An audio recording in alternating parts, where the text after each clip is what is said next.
I've been in the coffee business for almost 30 years. When I came out of school back in about 89, the economy wasn't very good, so there weren't many jobs out there. But I put a suit and tie on and went to work for a large computer company. Didn't think I'd ever like it, but thought I should try it. Tried it, didn't like it. Decided to jump headfirst into being an entrepreneur after that. I mean, there's nothing better than working for yourself and carrying the responsibility and leading the group to success. I worked for a big company and I really didn't like it, and we wanted to have our own business. It started in our kitchen when we were living in Pennsylvania, and we decided we wanted to be entrepreneurs. And we came up with the idea of going into the coffee business. We went out and bought some gourmet coffee and brewed a really strong cup, lied to each other that we thought it was the greatest thing ever. From then, the story continues.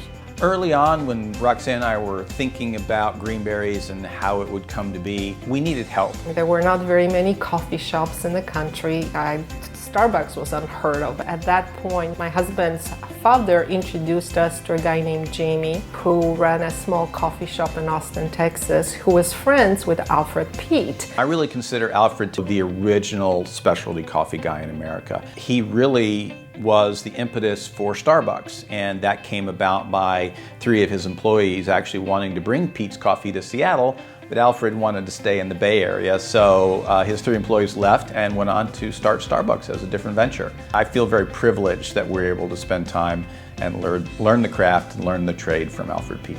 So we visited Alfred Peet through connections. We had to see him in San Francisco, showing us his shops and then showing us how he roasts. And he agreed to be our mentor, and it was just wonderful. We thought it was the best thing ever. We brought it to Virginia. At that point, there was no coffee shops out here, literally, and roasting itself was unheard of. I remember when first customers would just come and check out the store. There were very few of them in the beginning, would come in and didn't know, like, what do you mean? You're just gonna sell coffee by itself? And what is this latte and crescents? And it was just different back then. Greenberry's Coffee Roasters is based on the idea or the principle of a dark roast coffee, which is kind of a West Coast California idea, also an Italian idea as well, where it really began. So that's our beginnings, that's what we were taught, and that's what we've continued in our lineage over all these 30 years. It produces a coffee that really tastes, in my mind, much better. It has chocolatey tones to it, smokiness, and that's really the hallmark of Greenberry's coffee.